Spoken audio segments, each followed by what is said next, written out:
Coming up, Auburn and Georgia take a big step forward this weekend and look like real threats to Alabama in the SEC. We'll talk about it all next on AT&T SEC Country Live.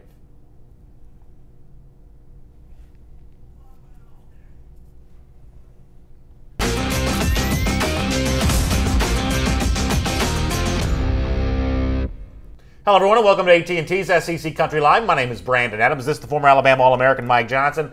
Going to have a very busy show, talking a lot of SEC news. Let me just say this off the top, though. Obviously, all day long today, we've been following the national tragedy unfolding in Las Vegas with the big shooting. And days like this remind us that the job that we do may not necessarily be important in comparison to the real-world things that are happening. And yet, I still think it's important that we do our job. So today, we will do that job with heavy hearts, thinking about what happened in Las Vegas, but also a reminder that people come to us for a specific reason, to take their mind off of the serious stuff happening around the world, and today's really no different than any other in that respect. Yeah, scary stuff in a lot of different ways. I think it kind of hits close to home for a lot of us. I mean, Jason Aldean was performing, a UGA fan, knew a lot of other people in the crowds that were football fans as well, so we will try to continue to carry on in their name. No easy way to transition from that to football, but I will tell you that we do, as I said, have a very busy show for you today, 3:20 Eastern Time. Mark Burnett, who covers the Alabama Crimson Tide for SECCountry.com, he will be with us. Then 40 minutes after the hour, we'll say hello to Alex Hickey, talking about a disastrous weekend for LSU.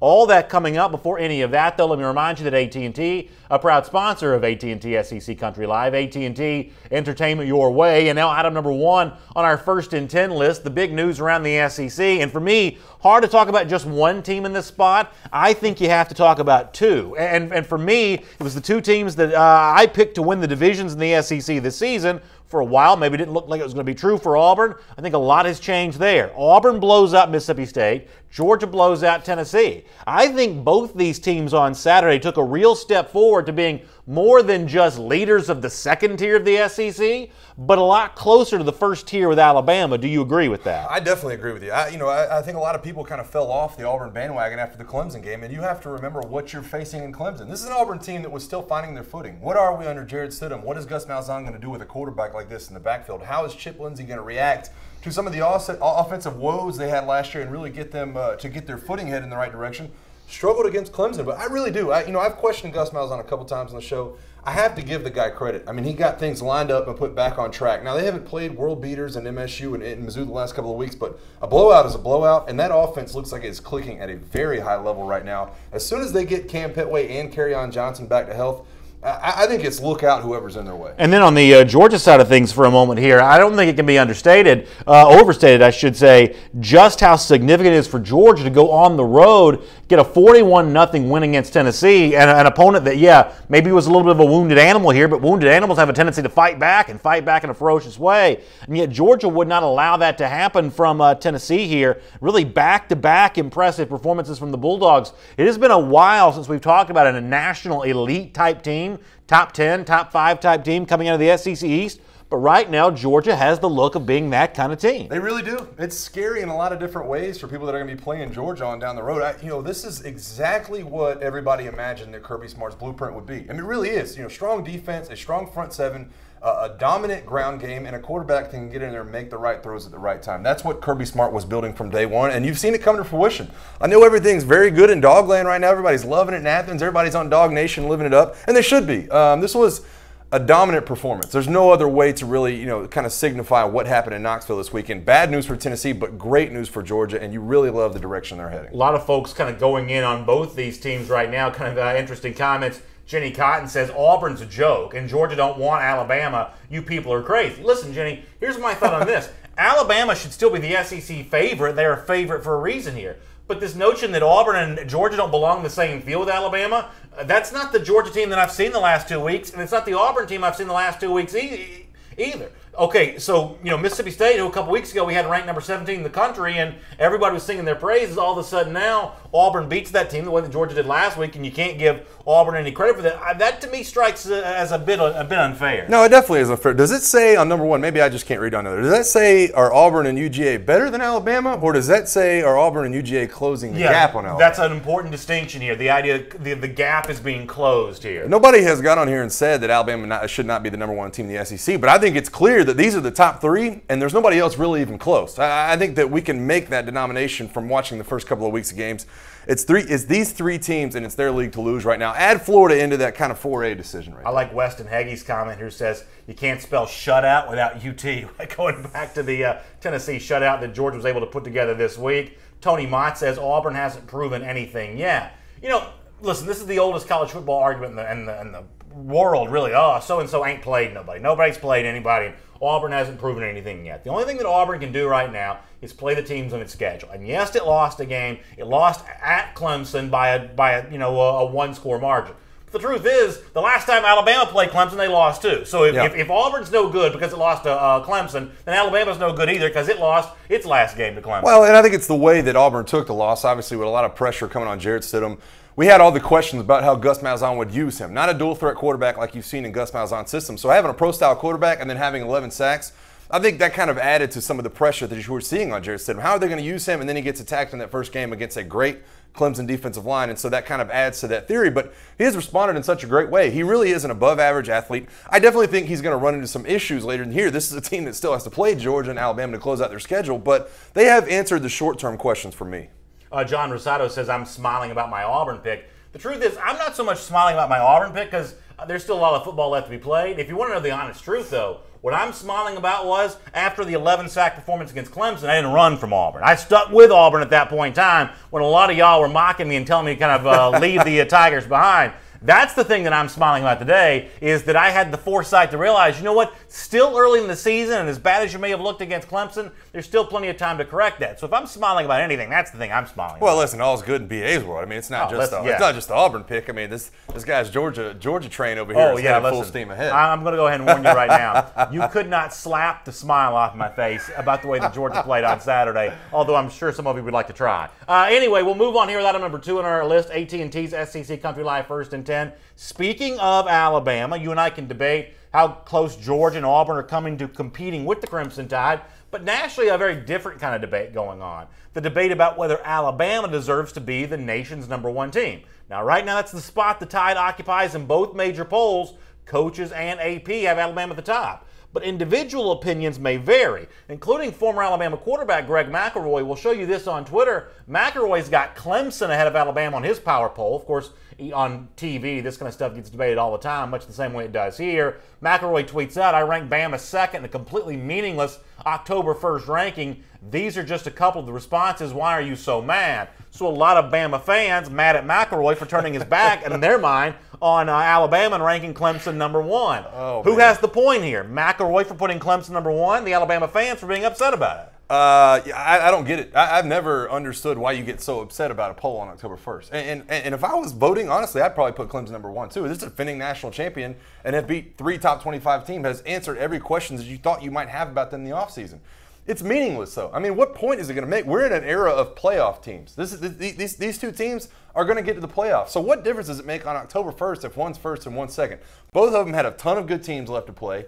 Both of them have ACC, SEC championship games to possibly play at the end of the year. So you're going to figure it out. These rankings are going to move, and you're going to figure out who the best team is. I don't understand why arguing on October 1st is going to help. Well, everybody came down so hard on Let me Craig push McElroy back against the word meaningless here, because all of this, to a certain extent, is meaningless. I mean, if you want to look at it in the grand scheme of things, the final poll is also meaningless. The reason why we debate is not because it's meaningful, it's because that it's fun. And, you know, Greg McElroy's on TV giving his opinion because fans want to hear it, because college football debates are fun. So to say, well, this is a meaningless poll sort of sidesteps the issue of, can you back up why Clemson's ahead of Alabama? And you've got really two lines of thought here. You've got Clemson that does have a really nice win at Louisville and a really nice win at Virginia Tech. That's a pretty good resume, also beat Auburn as well.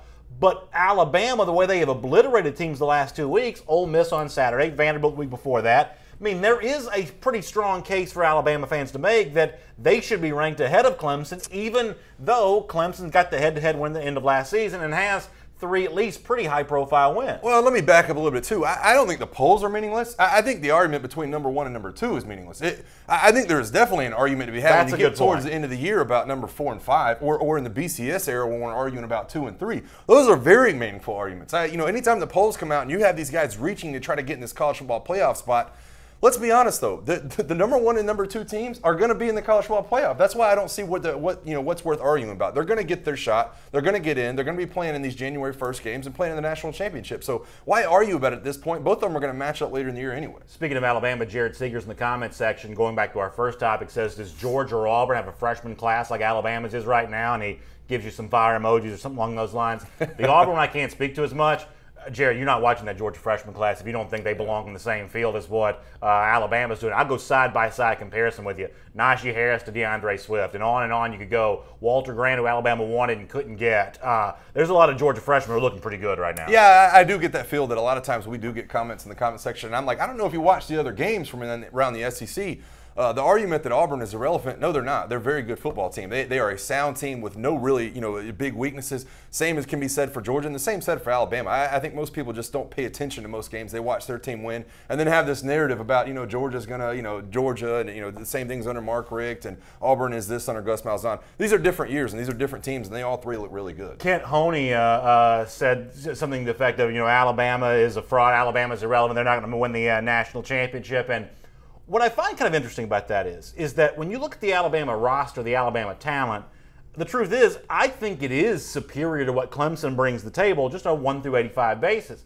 I will admit, though, one of the things that I've been really wrong about this season was I assumed that Clemson would take a big step back this season. And not just because you're transitioning away from Deshaun Watson towards Kelly Bryant here, but the overall roster strength. Alabama just signs more players. Now, Clemson signs elite players.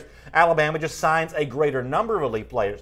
I thought Alabama's resiliency would be more than what Clemson's showing thus far this season. So from that standpoint, I've been wrong. Clemson's actually a lot better than I thought they'd be. Yeah, I agree. I think there's definitely some weaknesses. There's no team in the country that doesn't have weaknesses right now. But I think if you were going to poke holes, it would be in Kelly Bryant and some of that passing game. But I'm with you. They've answered every question that I've had thus far. That's why I don't mind that Greg McElroy has them sitting there at number 1. You thought there would be a drop-off. Yet here they are. They beat a good Auburn football team from the SEC. They beat Louisville and Lamar Jackson, and they answered the bell against Virginia Tech last week. That is Mike Johnson. My name is Brandon Adams. This is AT&T's SEC Country Live. AT&T, proud sponsor of SEC Country Live. AT&T, entertainment your way. All right, we just talked about some good things. Alabama, maybe number 1 team in the country. Georgia and Auburn making a push to be as good as the Crimson Tide. Those are happy subjects, and there's a lot of those in the SEC right now. We got to transition to something that's the exact opposite of that. Item number 3 on our list. What a terrible weekend for LSU. Losing on homecoming in the purple jerseys that I still think are, what do the kids say, fire? These purple jerseys are still fire in my mind, even though LSU lost to Troy on Saturday. To make matters worse, though, you have what looks like Ed Orgeron playing the blame game here. Let me play a little audio for you of Orgeron kind of unsolicited in his post-game press conference saying he didn't know why they ran the first play of the game the way they did. He thought it should be something else, and really almost without mentioning Matt Canada by name, kind of calling out Matt Canada here. Here's a little bit of Ed Orgeron from Saturday.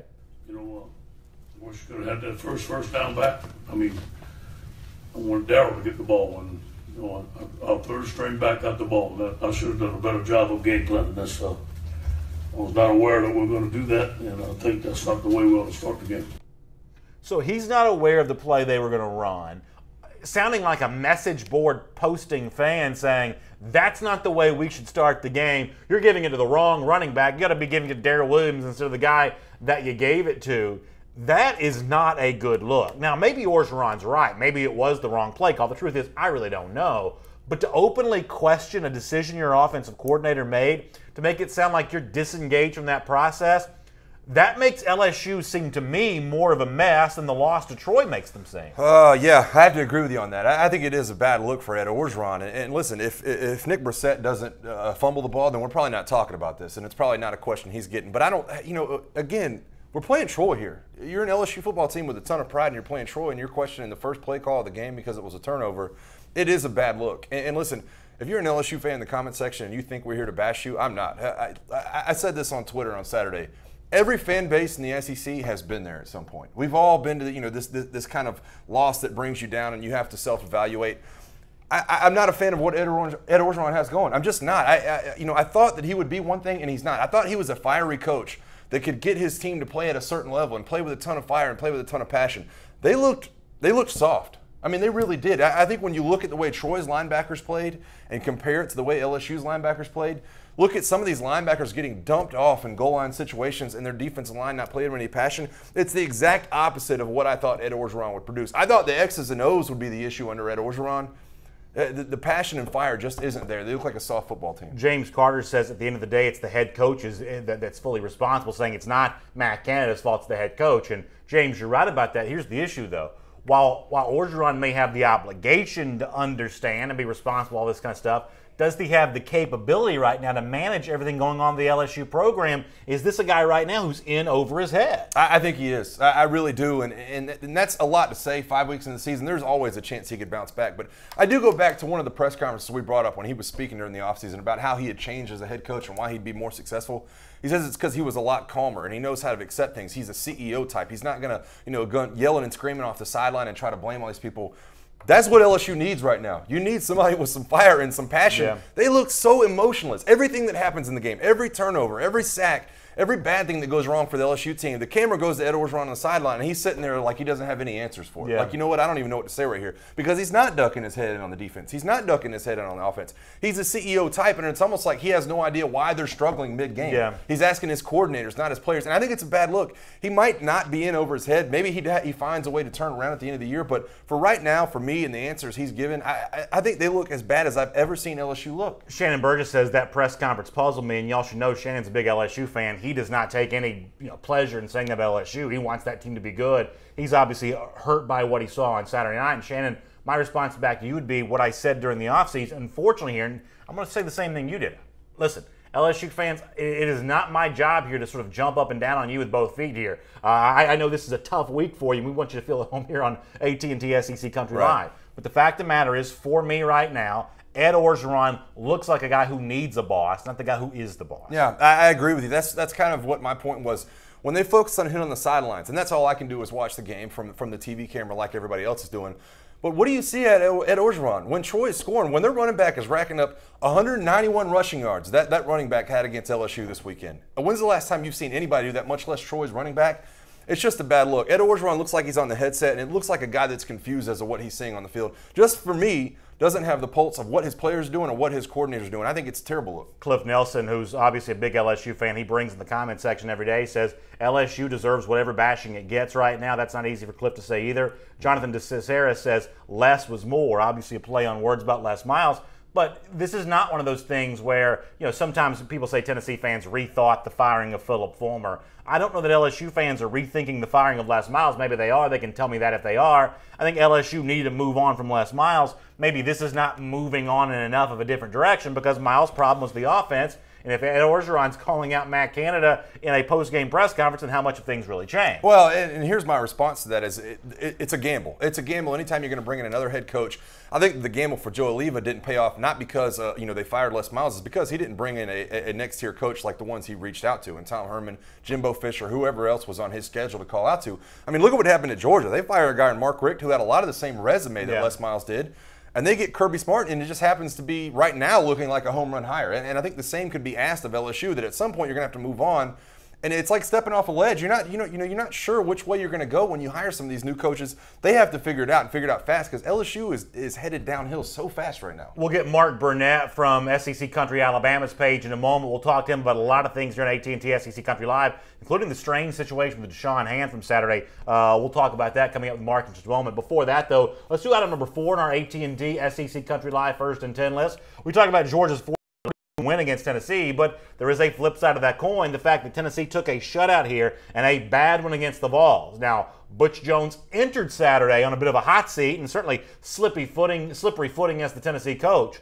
He has not lost his job since that game, but do you think that the Tennessee blowout loss to Georgia was the final nail in Butch Jones' coffin, and should he be fired? I don't know if it was the final nail in the coffin, but for me, it was a team that lacked a counterpunch. And I think that at some point within the next 2 or 3 weeks, heading into that Alabama game, you're going to play South Carolina, you're going to play Kentucky. They've got to look at what their options are. And I'm sure that John Curry has his feelers out. And to me, you know what it feels like? I mean, a lot of these guys in this comment section have been in fantasy drafts. You ever have that one position in a fantasy draft where once one is taken off the board, then everybody starts jumping on them? That's what it feels like the head coaching will be this offseason. How soon is Butch Jones going to be fired, or Kevin Sumlin, or some other coach in the SEC or these Power 5 conferences, and then all of a sudden Chip Kelly's getting reached out to, and then all of a sudden all these other coaches are getting the feelers out. You almost want to be the first one to jump on it. If you are sure that your Tennessee football team is headed in a bad direction, if I'm John Curry, I'm going to go ahead and make the move and try to get somebody in as fast as possible. Well, let's actually look at some of those candidates that could be the next in line at Tennessee, at least according to the betting markets here.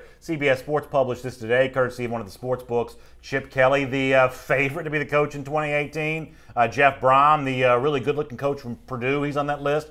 Bobby Petrino, don't know if he'd be welcome back in the SEC, given the problems that at his last stop there at Arkansas. But of those names, Bob Stoops also on there as well as a bit of a long shot. T. Martin, former Vol quarterback. Of those names, who kind of jumps out to you? Yeah, it kind of jumps out to me. Lane Kiffin at the bottom, plus 10,000. I think that's always a heck of a bet. I want to hear from the Tennessee fans on this because you just brought it up. Would you welcome in Bobby Petrino? And I think that if somebody is willing to get their fan base to buy in Bobby Petrino, for all the questions you have about his personal life, he's proven to be an incredible head football coach. And I think that would be, honestly, for my money, a great fit at Tennessee. Tennessee fans have to, they have to be ready for it. And you're going to get a lot of blowback, from a lot of different outlets about Bobby Petrino. But if Tennessee is willing to go that route, and we'll listen to the fans in the comment section, I think that would be a home run hire in my book. We'll hear from Tennessee fans on that. We'll talk to Mark Burnett in just a moment. But before any new coach comes in at Tennessee, Butch Jones still trying to save his job himself, and he talked about where Tennessee goes from here after the blowout loss to Georgia. Here's Coach Jones. Right now we're being tested. It's what I told our football team, and our character's being tested, everything about us, but there's no excuses. There's no hiding behind it. We're going to find out who the true leaders are. We're going to find out who the true competitors are. And the bye week's coming at the right time. We're 3-2 with a lot of football left to be played. And we're going to find out what we're made out of each and every day and moving forward.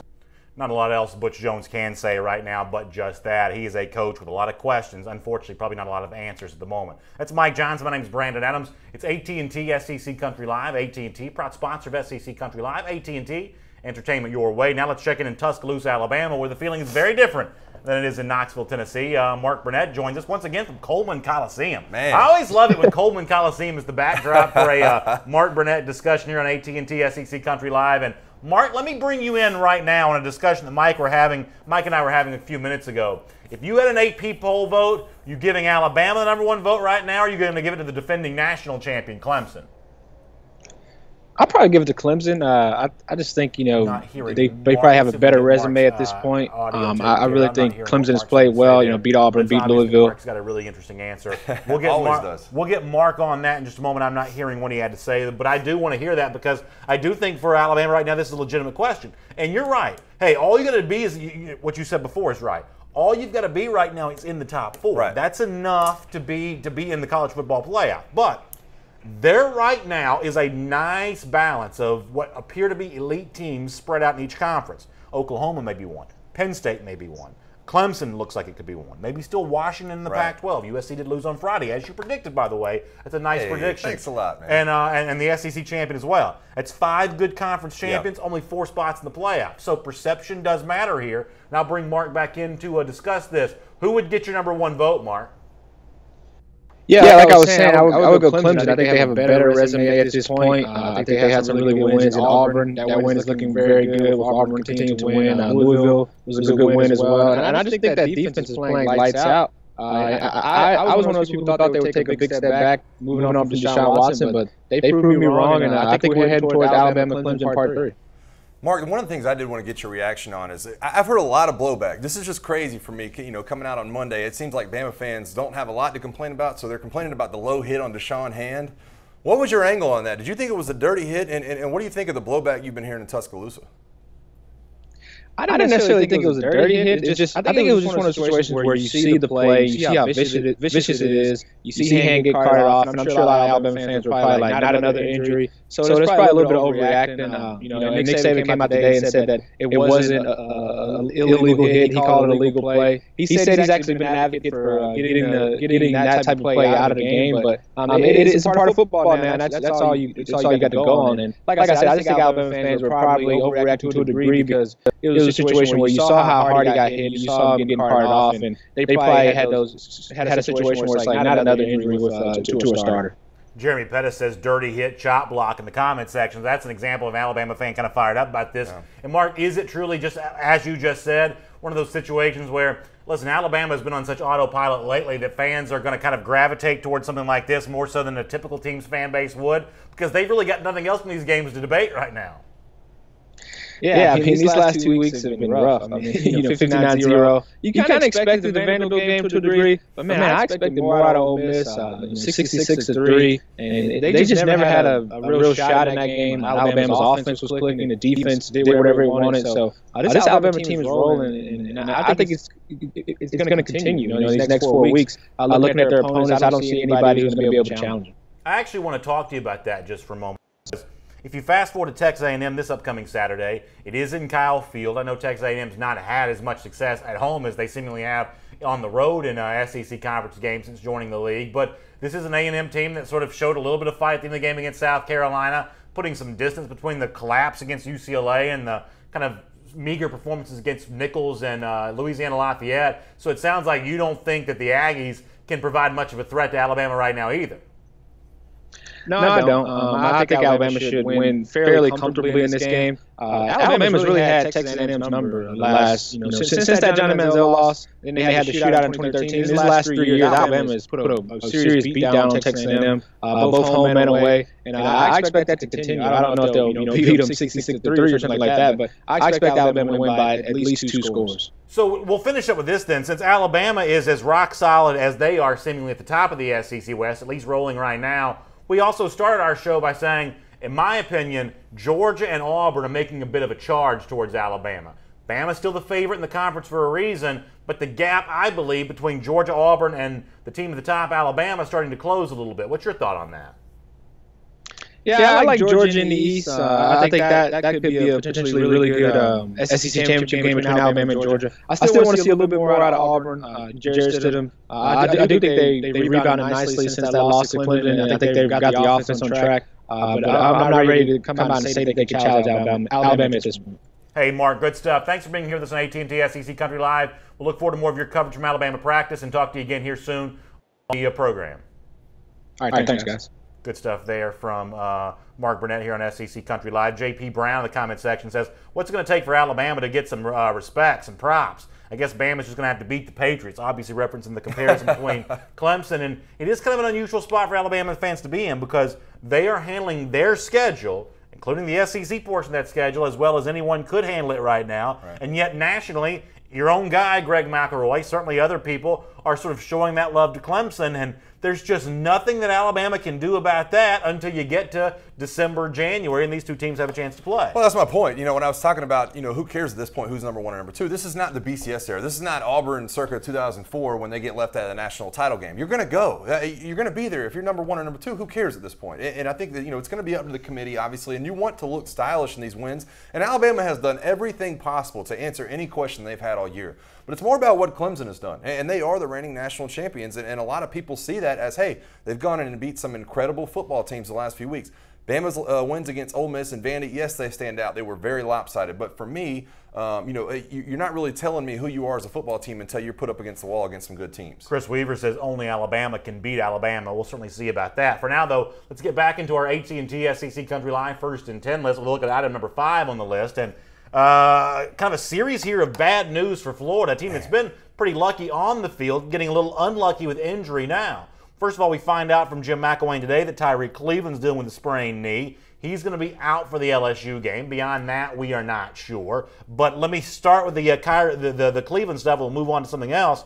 Tyreek Cleveland being absent from Florida right now seems like a significant loss for a team that found some offense against Vanderbilt, but still to be sort of shaky ground when it comes offensively. Yeah, I can't get over Luke Del Rio from this weekend. I mean, you're talking about a guy who has had some, he's had some issues, obviously, as a quarterback, but what a ton of bad luck this guy has run into in his college career. It's on his 3rd university. It's like, he started last year. Everybody questions him all offseason. Finally works his way back onto the field and has the collarbone injury, and just a tough end to a career for Luke Del Rio. And you felt like they were finding their stride. I mean, you really did. Luke Del Rio looked like he was taking command of the offense. They were starting to find the right identity. They've been mashing teams on the running game for the last couple of weeks. Really started to show out what they're going to do. I mean, it was a 1-touchdown game until that 4th and 1. I don't want to say that Florida ran over Vanderbilt, but it just looked like they were more in stride and really developing an identity under Luke Del Rio. Felipe Franks comes in and plays well, so I think you feel good about that part of it. But, man, some interesting injuries at this point in the season. Yeah, absolutely. And by the way, let me correct myself. Some people in the comment section reminded me it's an ankle situation that Cleveland's dealing with, not a knee there. But that is significant. But a transition to what you brought up, Luke Del Rio here. And, you know, I'm not sure where Florida goes with this. What happens here with the Del Rio thing? Obviously, Franks is a guy that you would think that Florida fans have confidence in, given the fact that he threw the game-winning touchdown against Tennessee, and yet a lot of Gators fans seem happy when Del Rio was kind of brought back in there and named the starting quarterback after the performance at Kentucky. It is very hard to kind of make sense of where Florida is offensively, but the one thing you got to keep pointing out here is that Florida keeps winning SEC games. So while Georgia, and probably rightly so from my perspective, is getting a lot of national attention for the way that it's playing right now, Florida has something that Georgia cannot match right now, which is a 3-0 start in the SEC. Georgia only played the 2 conference games thus far. So as long as Florida keeps winning, no matter how it's happening, no matter how banged up they may be, they do continue to put a little pressure here on Georgia. I agree. They found a way to win some of these close games. And for me, it's becoming Jim McElwain's calling card. It really is. I mean, it's like this guy just has a knack for winning the close ones. And there he goes for it on 4th and 1 late in the game, and they rip off, I don't know, a 35-yard touchdown and win that game. And it's become his calling card. And he's found a way to win these tight games. And like you said, now they're 3-0 in the SEC. And there is something to be said about hitting teams at the wrong time. And I think that Florida was struggling so bad early on in the year, and that loss to Michigan, and they come out kind of flat and win some crazy games. But they do seem to be hitting their stride, and they do have a ton of talent, and they do have Jim McElwain in his 3rd year. And I think it's a little bit scary looking down at some of the games coming up, especially Georgia, that Florida, they're not a terrible team. They're going to be able to put up a good fight against these teams. Let me hit some comments. A lot of Florida fans weighing in. Chase Toole says, Cleveland will be missed for sure, but he'll heal up and be back. Del Rio, not so much. And he's kind of a testament to Coach Mack's indecisiveness with the quarterback situation. John Rosado says Florida's going to show a lot of resolve against LSU. It is interesting that emotional game follows some of these injuries for Florida, because that would be the game you think that both sides will have an easy time getting up for. Jared Seeger says Florida's a bad football team that's had some good luck. And listen, I think you mentioned this a moment ago. We saw an example of that again on Saturday with the deflected pass that falls right into the Florida receiver's arm. But, if you're a Gator fan, you're not going to apologize for that. No. You're winning these games, and that's what you're going to focus on and pay attention to. But I do think the Vanderbilt game, week after Vanderbilt just lost 59-0 to Alabama, I mean, the Vanderbilt performance for Florida, another example of this certainly by far being a perfect team at the moment. Yeah, they're not. They have a ton of weaknesses. They still, the quarterback competition is still a question mark. I mean, Felipe Franks has already been benched twice, and then he's been brought in off the bench, and he's won some games. So you don't know what you have. This game this weekend, I don't know about for you, but for me, just as a fan that's not, in either one of these camps, LSU or Florida, it's lost a little bit of its luster. It really has. Oh, I don't think so. I don't think so. To me, it's lost a little bit of the luster because I thought LSU would be something, and Florida, for everything, all the wins it has, I don't know, man. I'm just not as excited as I was about this game when it started the year. Here is my prediction, and all of y'all who watch us every single day, y'all write that down that I said this right now. What Mike just said, he won't feel on Thursday. Maybe not. Because right now, you're right. The game has lost a lot. LSU's just not very good, and Florida's only okay. But you let Thursday get here, all of a sudden you're going to talk yourself into this game again. I've been down this road before. I know exactly what you mean by this. I hope so. It does not feel like the big heavyweight title fight it once felt like when you thought both these teams might be pretty good. But it only speaks to me why both these teams are going to need it more by the time it's played. And listen, these LSU fans right now, I'm seeing a lot of you on this comment section today who are like, well, it doesn't matter, LSU's going to lose this game. Y'all are saying that now. Y'all won't be saying that on Thursday. Yeah. Every LSU fan will have talked themselves into this game by Thursday afternoon when we go off the air. And you as a neutral observer just ready to watch some good football, you'll talk yourself into this by this weekend as well. This game's going to be fine. Neither one of these teams are great. LSU may not even be good. But this game is still going to be good. Well, let me tell you what this game is for me right now. This is a show me game. And it's not, two teams, show me who's good. For me, is Jim McElwain the real deal? And Florida really, are they building something on this offense and on this defense? And Jim McElwain, are you still hitting your stride and winning these games? For me, on the other side, Ed Orgeron, what are you as a head coach? Can you get your team to play up to expectations at any point? Can you go in and make this a football game against Florida? Or are they going to come out flat and emotionless and one of these teams that doesn't look like they know where it's at? I want to see both of those things start to play out this weekend. Josh Conkle says about Florida, we've learned how to run the football again. Hopefully that will drive the ball no matter who the quarterback is. We're actually going to talk about that Florida running game a little later on in our show. For now, though, let's do item number 6 on our AT&T SEC Country Live First and 10 list. Speaking of running the football, Georgia has certainly been doing a lot of that. Now, didn't need Nick Chubb for a lot of that on Saturday, but Kirby Smart's still giving Nick Chubb a lot of credit for what happened. Let me give you the backstory here. Chubb, going back to 2015, suffered a horrific injury on the turf there at Neyland Stadium. He missed the rest of that season, and coming back in 2016, still not 100%. Even so that last year when he played Tennessee,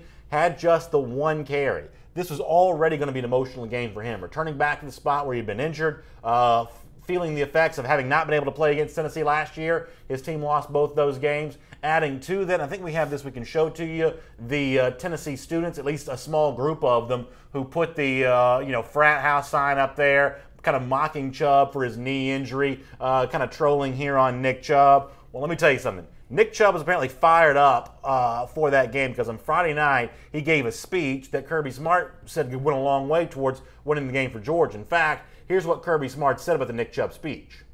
You know, I don't think Nick makes a big deal about much of anything. I mean, his message to the team was just, hey, man, this game means something to me. It's important to me. And he didn't get to play against them really last year. And he knew this was his last shot. And, he didn't have great memories of the last time he was here. So I think that wore on the team because the team wants to do well for Nick. Nobody on that team roots against Nick Chubb. And everybody wanted to do well for him. And shows kind of how important he is to our team. So I'll ask you, as a guy that played football yourself, when a not typically outspoken guy gathers the team together to make a speech about a game that's important to him, how much weight do you think those words hold with Chubb's teammates for Georgia? It carries a lot of weight, and obviously the X's and O's are still a big part. You still have to go out and win the football game and execute, and everybody's kind of got to keep a lid on their excitement for a lot of times, but we talk about passion and we talk about emotion and the ability to really get up for games, specifically in the college game, because I think it's a lot bigger deal in the college game than it is the NFL. Those guys are paid. They're trying to get their money. In the NFL game, guys like Chubb that can step up and say something to their team. And when we saw it, I just told you, I think Ed Orgeron's team is emotionless.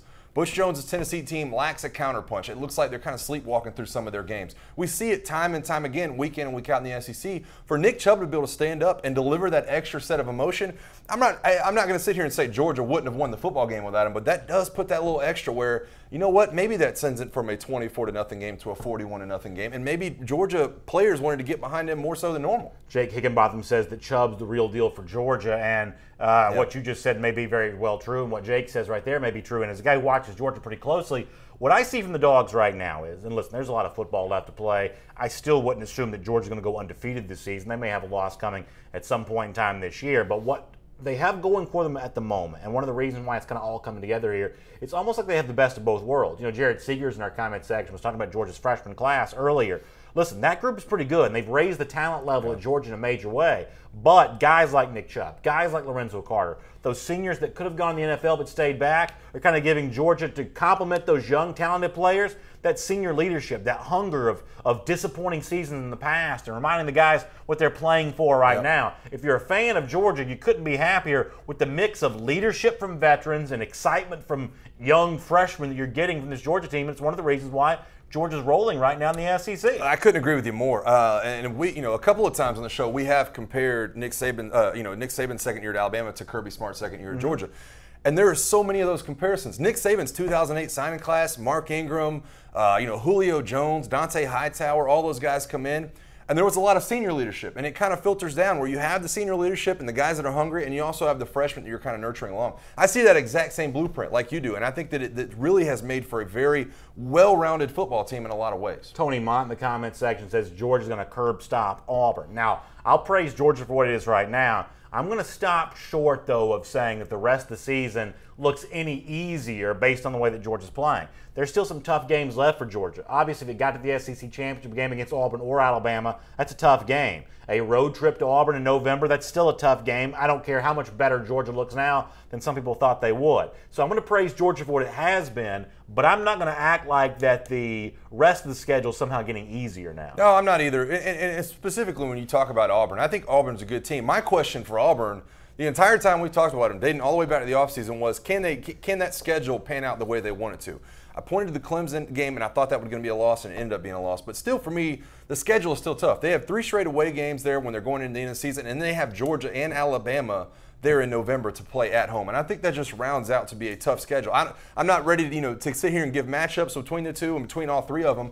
But I think for Auburn, that's a tough ask for how their schedule plays. We'll talk a little bit more about Auburn in just a moment here. That's Mike Johnson. My name is Brandon Adams. It's AT&T's SEC Country Live. AT&T, a proud sponsor of SEC Country Live. AT&T, entertainment your way. Before we get to that on Auburn and everything else we have planned for our First and 10, let's check in Baton Rouge, Louisiana, where the LSU Tigers are a bit of a mess at the moment. The guy that's been covering that for SECCountry.com is Alex Hickey, and there's a lot of places we could go here, Alex, with our discussion, but let me start with this if you don't mind.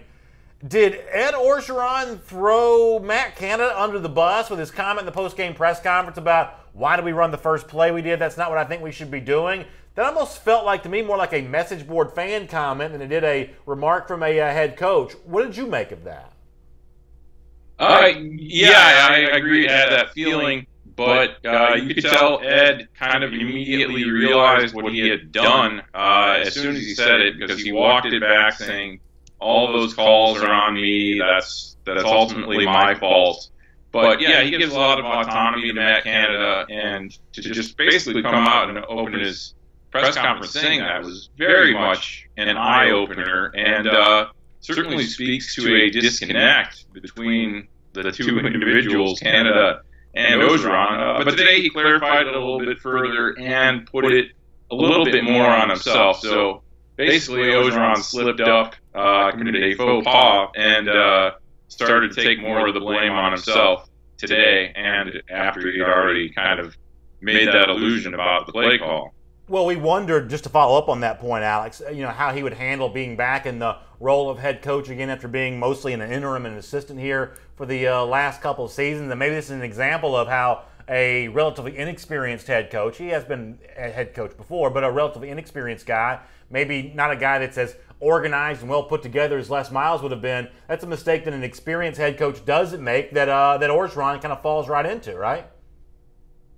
Yeah, you could describe it like that, but let's not forget that Nick Saban, who is the king of organization, also had a bit of a spat last year with Lane Kiffin with a couple of situations that they had. That was probably more calculated by Saban than it was by O, but I don't put it necessarily all on disorganization or poor communication, though it is certainly a sign of that, but successful coaches can do this too.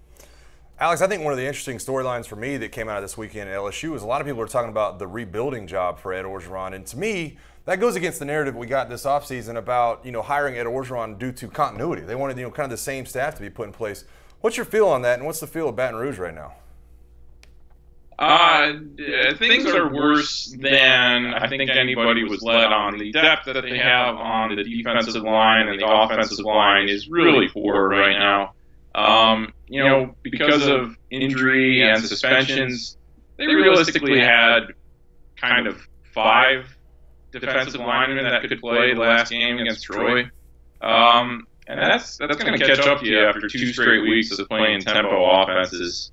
They're going to get some of those guys back as the season progresses here this week with Rashard Lawrence and Ed Alexander. And Auburn game, Frank Herron will be eligible for the first time. But yeah, it's kind of surprising, I think, that the cupboard is not as full as people thought it was, and that's why this talk about the buyout is kind of silly, because he just doesn't have the pieces right now. Well, let me actually go there for a moment. I'm actually going to ask a somewhat unfair question because the past can't be undone. But if we handed Joe Oliva, the athletic director, a magic wand, he could wave that magic wand and kind of go back and not actually give this contract to Ed Orgeron and not make this hire. Maybe someone would have said it was a panic move after kind of being left at the altar by Tom Herman. Do you think Oliva would like to undo this if he had the actual power to do that? If there was a magic wand, Joe Oliva would be the one going poof himself. If you look at all of his candidates, even Jimbo Fisher, the number 1 candidate, the Seminoles are struggling this year. Larry Fedora was a dark horse guy. North Carolina's terrible. Tom Herman's obviously got first-year problems he's got to work through at Texas. So basically everybody Oliva was seriously considering has kind of struggled in 2017, including Ed Orgeron. So I find that a little bit amusing and also indicative of if there's a change, ultimately the next coach is going to be, I think, hired by somebody else. It would have to be. Yeah, that's a really interesting point, Alex, that Oliva himself may not be on the most firm footing. We'll certainly look forward to having you back here on AT&T SEC Country Live again very soon. Thanks so much for your time, and we'll talk to you soon. All right, guys. Thanks. Good stuff from Alex there. And in the comment section, Diedrich Frazier says, LSU, to use the word that you used in the question, it's not rebuilding. They're just dealing with bad coaching right now. And it does make me wonder, you can't relitigate the past, because if we said now one of the names that just showed up on that Tennessee list a moment ago, Jeff Brom at Purdue, looks like a pretty sharp coach and a smart guy and a dynamic offense, but could you have sold Western Kentucky's coach to LSU fans? It seems easy to do that now because Orgeron's kind of flailing about and Brom looks pretty smart there in West Lafayette, Indiana, but that wasn't a very big name when LSU was potentially interviewing him and when his name potentially kind of surfaced in some conversations, at least some online chatter anyway. Yeah, it is interesting to kind of go back in hindsight to what that was. When you felt, I think it was Thanksgiving Day or maybe the day after Thanksgiving when you thought Tom Herman had been hired as LSU's coach. Not having the best year at Texas right now. And I think somebody also brought it up on social media. All of Ed Orgeron's old teams this weekend, and obviously LSU. I mean, they didn't fare well. USC, Ole Miss. I mean, all those teams taking losses too. So it is interesting to look at in hindsight. I think it's funny what he said about the Magic Wand. Joe Oliva would probably be gone too. I don't know when a change comes, but I'm kind of on the bandwagon with him and Joe Oliva. Y'all do realize that Mike brought the USC game back up again for one reason only. Me giving him credit for picking a Washington State outright whenever USC once in the show wasn't enough. He has to do it again for the second time here. So you know what, y'all?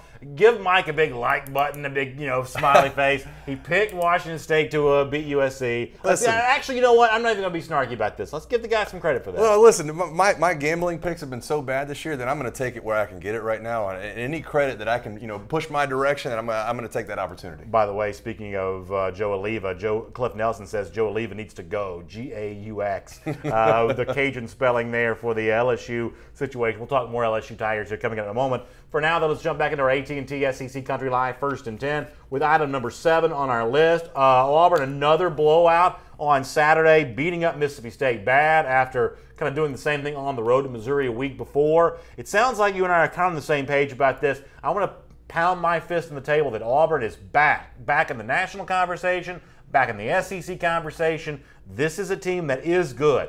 They don't have to apologize for losing at Clemson. They are a team for real and to be taken seriously. Do you agree with that? I definitely agree. And I don't even know if, that Auburn's back. I don't think they ever went anywhere. And everything that we thought we knew about Auburn this year has started to look more like we expected when the season started. Obviously, the Clemson game and the way they played against Mercer with turnovers, it doesn't look like you thought it would. But they still have a dangerous running game. You saw Kerryon Johnson rip off a couple of huge runs this last weekend, and Jarrett Stidham's doing it with his arm. I think they had to figure out what exactly Jarrett Stidham was going to be. Are we going to throw the ball 40 times a game? But now they're settling back into that run game, and it's making their offensive line more comfortable. It's making their defense more comfortable in the time of possession.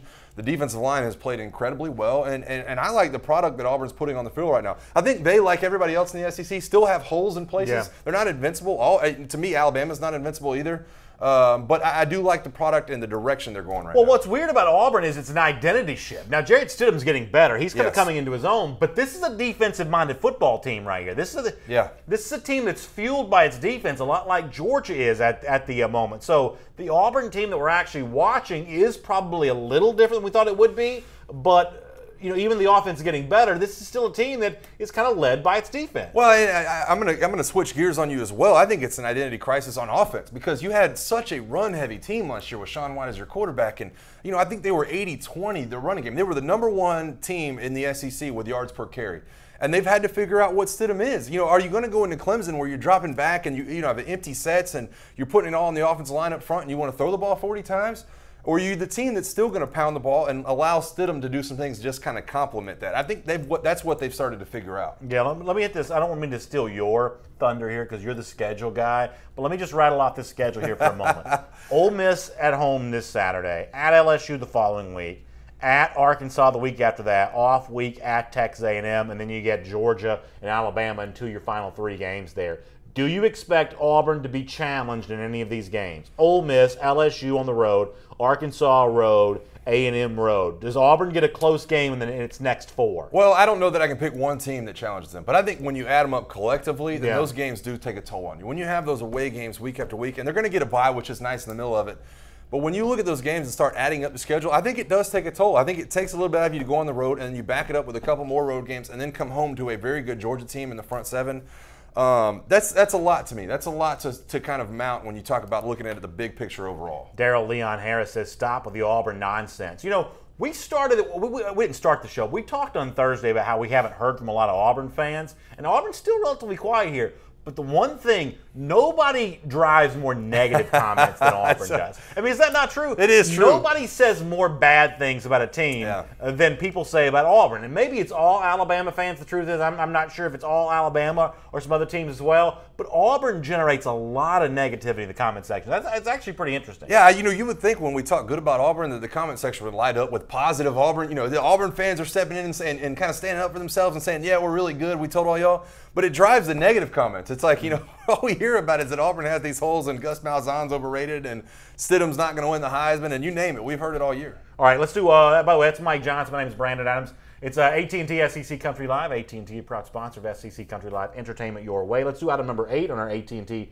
SEC Country Live First and 10 list. So kind of another example here of what might be just an LSU team kind of out of control here a little bit. Take a look at the right tackle of the LSU Tigers, kind of sending this message out on social media here, challenging essentially critics of his team to fight. He says, check this out to all the critics and trolls. Y'all are becoming very disrespectful. You feel me? I won't read the whole thing here, but he says, I normally don't say it because it ain't my place, but y'all keep playing with my family and dragging our name through the dirt. It will not be tolerated, you spoon-fed SOB. So, is this a bad look for LSU, or is this an understandable situation for a player to be in? I think it's a bad look for LSU. I can't say that I wouldn't probably, if I was in his shoes, disagree with Toby Weathersby. I think I played in a time when Twitter was just being created. Not a lot of people were, I wasn't on Twitter until I was out of college, and you didn't have to hear a lot from the fans. You heard a little bit on Facebook, and I hated when I heard that, comments on our team that we stunk. And this is something, listen, I don't think a lot of fans understand this. When players react this way, this is not only their full-time job, but they spend a lot of time preparing for these games. And for somebody, if somebody just walked into your office building and was like, you know what, you suck at your job, then you would probably feel the same way too. So I love what he says from that aspect. But to me, this does kind of point back to the leadership of the team and Ed Orgeron. You don't see this usually from the good teams, and it's not because it's not because they're good and they're getting all praise. It's because their head coaches really have a rap on certain things that happen within the team. Yeah, you mentioned what Tony Weathersby does here, and on the one hand, I think it does speak to the fact that this kind of leaks out to the public, that LSU doesn't have its P's and Q's quite in mind right now. But from the perspective of a player, even though I wasn't a player, I get where these kind of outbursts come from, because there is something to that saying about when you're in the arena, when you're the guy that's putting your body on the line each and every day, who is somebody else to question you who could not even go 5 minutes with you in a gym or on a practice field, could not match that at all. Now listen, I'm on this show and I'll be as critical as anybody of what happens on the football field, but I at least do try to be mindful of this, that this means far more to the players who play the game than it means to me on the field, or to me just speaking to a microphone here. So I get why they want to be mad about stuff like that. Yeah, listen, I mentioned this was, social media wasn't a huge thing when I was in college, when we were having our struggles. Obviously in 08 and 09, Twitter became a thing, Facebook became a lot bigger, and you got to hear the praise on social media and the good side of it. But I can't say that I would have reacted any differently. And at some point, you just have to think before you hit send, and you have to turn your social media off at some point, I guess, if you're one of these players in the locker room. Todd Bledsoe says they should take the rage out on the field instead of Twitter, LOL. And that's probably a good piece of advice, and that's what they should do. I think it's probably a little harder to do that than it is to say to do it, but it makes a bad situation look worse when a fan base and the players are like fighting and threatening to fight each other on social media. That just makes the whole thing sort of seem out of control. Yeah, and even Shannon Burgess chimes in and says it's definitely a bad look, and that's just kind of how I feel. Like I said, I don't disagree with what he was saying, but sometimes when you have good football team and good leadership, then a lot of these things don't start to come out like this. Let me go back to one more comment before we move on here. Going back to Auburn, will it be challenged? John Rosado says it's going to be truly challenging to the next week's game against a physical LSU team. So maybe that is the thing for LSU here, playing spoiler role for against Florida and against Auburn the next couple of weeks. Maybe that's a way to get guys like Weathersby focusing on being aggressive in the football field instead of challenging fans to fights, a chance to ruin some seasons for some rivals they still very much care about. Listen, I've been in those locker rooms. That's what it's all about. When you do have a team that is struggling and has taken a bad loss, you want nothing more than to knock off those. There's no better way to really make your fan base happy in a bad season than to beat a team like Florida when all that emotion's on the line, to beat some of these other teams around the SEC. Alabama coming up in a few weeks. So you're going to see LSU start to take on that moniker where, hey, you know what? We might not be good enough to accomplish some of our goals this year, still in that rebuilding mode like Ed Orgeron said, but they are going to give everything they have into these games that are coming up. All right, item number 9 on our AT&T SEC Country Live 1st and 10 list. So earlier in the show, we talked about the injury to Luke Del Rio. His season's over. Tyree Cleveland, the ankle injury. He won't play against LSU. We'll find out more of his timeline after that. But have we also seen now the evolution of the Florida offense where those injuries are somewhat mitigated by the fact that Malik Davis is emerging here as a really top-flight running back prospect? A couple touchdowns on Saturday, more than 100 yards rushing. Todd Swain was in the comment section praising him a little earlier in today's show. Is this a Florida team now built around a player that before this season began, I'll admit, I didn't even know who he was? Yeah, I think it is. And I think that, we had so many questions. As soon as these suspensions came out, how are they going to react to the loss of Antonio Callaway? How are they going to react to the loss of Jordan Scarlett? Is this a Florida team that can bounce back? And remember, this happened right before week 1. I mean, we were dealing with this as we were counting down to the Michigan game. So this is not something that Florida had time to prepare for in a lot of different instances. But I think he has emerged. To me, his numbers start to speak out for themselves. When you look at 17 carries, 124 yards, and 2 touchdowns last weekend, he has become a weapon. And you look at the run at the end of the game to kind of salt this thing away. I thought it was the cherry on top. I think he's shown the ability to be an every down back for Florida. They have some complementary pieces. Perine is a very good back, but to me, he's the feature guy and will be for the next couple of years. Chris Smith said that Davis right now is a star, and he may be a star. We'll have to wait and see about that. But what he has the feel of is an MVP-like player for a few reasons. First of all, because he's helping you forget about the injury that you're dealing with some of your other offensive names. And Davis's emergence, I think, is for the most part completely neutralized the storyline of the suspended Florida players, especially Jordan Scarlett and Antonio Callaway. Guys that were supposed to be occupying the role that Davis is in and sort of feature centerpiece of the Florida offense. Davis stepping up has made it a lot easier to live without Callaway and Scarlett and keeping guys like me from sort of pounding that subject each and every day. Yeah, listen, and what's interesting about it, too, is we thought we knew about the depth at wide receiver at Florida. I mean, we really did. They've got as deep as wide receiver core as you want, so I wasn't that worried about Antonio Callaway. It was Jordan Scarlett that was kind of front and center for me. But they found not only Malik Davis, but Kadarius Toney has proven to be a playmaker on the offensive side of the ball, especially at that Wildcat. So I got to give credit to Jim McElwain here. He's developed these younger players and allowed them to step into these roles, and he pointed to his offensive line all offseason. I don't know that we've seen the best of that offensive line yet, but they have definitely gotten better, and Malik Davis is a big part of that for me in the first couple of weeks. Tom Demer's interesting comment in the comment section. He says he's a star, but most importantly, he's a smart kid and a good guy. Great to have kids that appreciate their opportunity. Tom, that's true, but yeah. I guess the only negative spin you could put on this is it's one of those 3-star prospects for McElwain playing pretty well here. The last thing, if you're a Florida fan, you want is McElwain to think, see, I told you, I don't need the 4- and 5-star guys. I can put this 3-star guy and he'll be just fine. If you're a Florida fan, that's the thing you got to be careful of, because that's the kind of thing that's got McElwain in some trouble. A lot of you Florida people in there saying in the comment section that you're still a better team than Georgia. The truth is, Georgia's out-recruited you now at least 3 years in a row, and I do think that's one of the reasons why you see Georgia winning his games easily, whereas Florida's having to scratch, fight, and claw. I just there you go with the you people kind of thing again. There you go, just throwing everybody into that one pile. You Florida people, just handing it to him over there. He's feeling good. I think the thing that this Florida fan is pointing to for me is that, hey, this is a guy we can rely on. When he points to him being a good guy and, you point at him being a 3-star, I think it's all about, hey, can we rely on him? That's not what you've had in Antonio Callaway and the 10 players that you've had suspended. So it does feel good to a lot of Florida teams when you look at a guy that seems to be a stand-up character guy and somebody you can build in for the next few years. They don't always have to be, 4- and 5-star guys. Maybe Jim McElwain has set his targets a little bit lower, but I think it's working out for the most part. And you mentioned it. They are in the driver's seat in the East. We've kind of blown over today. We've talked about the Georgia wins, the Auburn wins. Florida, to me, is a team that can be dangerous because at some point this year, in my opinion, they're going to start to hit their stride. Now you got Vicky Berry mad at me for saying that about the Florida people. Vicky, don't let Mike get you started. We've all been the target of BA's We're you all people one things. Big happy family here. Don't let Mike get you stirred up in the comment section, please. Now, where it's not a big happy family right now is the subject item number 10 on our AT&T SEC Country Live 1st and 10 list. Tennessee is a mess right now. coming up to 41-0 whitewashing at the hands of the Georgia Bulldogs. So much so that various websites online captured a lot of pretty unflattering video, including this one of some Tennessee fans fighting in the stands. Now listen, this is gratuitous. I'm not going to lie to you, but you know what? It's actually kind of entertaining here. Take a look at the fan in the checkerboard overalls with no shirt on, kind of going in. Now, why is this poor guy in the polo shirt getting held back? He's got his hands tied up. He's getting blistered. Like, can this guy not have his hands free, at least defend himself? Something about this fight seems like totally unfair. Yeah, the guy in the checkers getting hit from the other guy over here, and he's not even paying attention to him. Oh, I didn't even see that He's taking the licks from the left and throwing the hands to the right.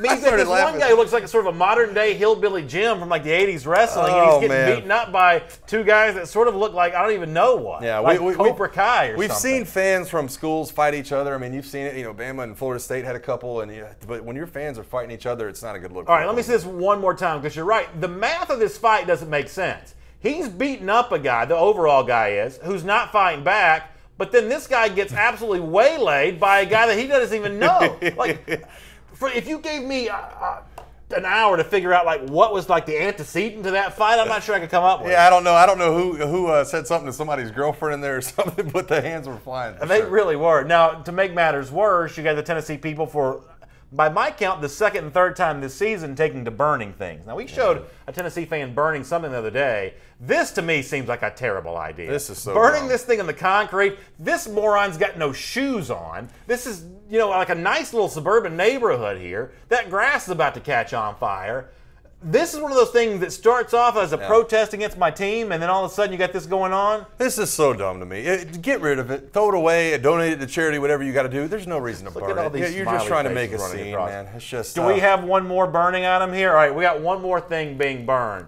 Now, it's hard to tell exactly what's going on here, but that appears to be a Butch Jones towel or T-shirt, and this is too much of a close-up to see. It looks like a nice little campfire. Like, what starts off as like this sort of pristine autumnal scene, sitting around the campfire telling stories, ends up with burning a Butch Jones towel. Yeah, there's a couple tailgate chairs in a semicircle around that fire, and everybody's kind of drinking their Tennessee whiskey, just drinking their sins away. Daniel Ray also pointing out that alcohol probably a factor in all of these. That's probably a pretty good bet. All right, so that kind of wraps up this past week in the SEC. Let's look ahead to the upcoming week. It's our AT&T Look Ahead, brought to you by AT&T, proud sponsor of SEC Country Live. Here's what's happening this weekend. Georgia Vanderbilt, Ole Miss Auburn, LSU Florida, Arkansas South Carolina, Alabama Texas A&M. You heard Mark Burnett earlier call for kind of a blowout there. Missouri Kentucky. You're down on LSU Florida right now. I think you're going to be back in on that game on Saturday. Anything else do anything for you here? I think the Alabama A&M game is tricky. You know, I think Kellen Mond is starting to hit his stride. Not saying that Texas A&M is going to win, but I think it's a little bit more of a fight than most people realize. By the way, what's up with South Carolina? They're playing like at Texas A&M. They're playing Arkansas this week. Do they play anybody within 1,000 miles of their campus? I don't think like, so. What is going on? They're going to play what, UTEP next week or something like that? I can't figure out not only where they're playing and who they're playing, but I can't figure out what they are as a team, man. They don't have an identity right now to me. Will Muschamp's got to find it. Yeah, we'll talk about the Gamecocks a little later on this week here on AT&T's SEC Country Live. For now, though, we close out the show the same way each and every day, much like Tennessee coach Butch Jones, at least for right now, is continuing to look for his champions of life. We look for him here on this program as well. Now, I need your help with this one. It's one of your buddies that actually wins this award today. It's Alabama strength and conditioning coach Scott Cochran. We should have asked Mark Burnett about this. On the sideline, we'll show you the video here. Somebody's got a phone in his hand. And Scott Cochran walks over, the strength and conditioning coach, and just rips it out of his hand. First of all, have we found out who the guy was that his cell phone taken from him? I couldn't find this earlier today. But is this what you'd come to expect from Scott Cochran here? It definitely is. And you know what? I don't know the backstory on this, but I'll tell you what. I'll send Scott Cochran a text message when you get off air, and I'll have the answer by tomorrow. I don't know why he did it. I don't know who it was, but maybe we'll get some answers. At first, is this the guy's got a camera on his neck? If this is a media member, I mean, to me, that's despicable. I don't know, but can we run it back? Because I felt like the guy had another phone in his hand. I thought maybe that was a story to it, too. Maybe he's copying something down.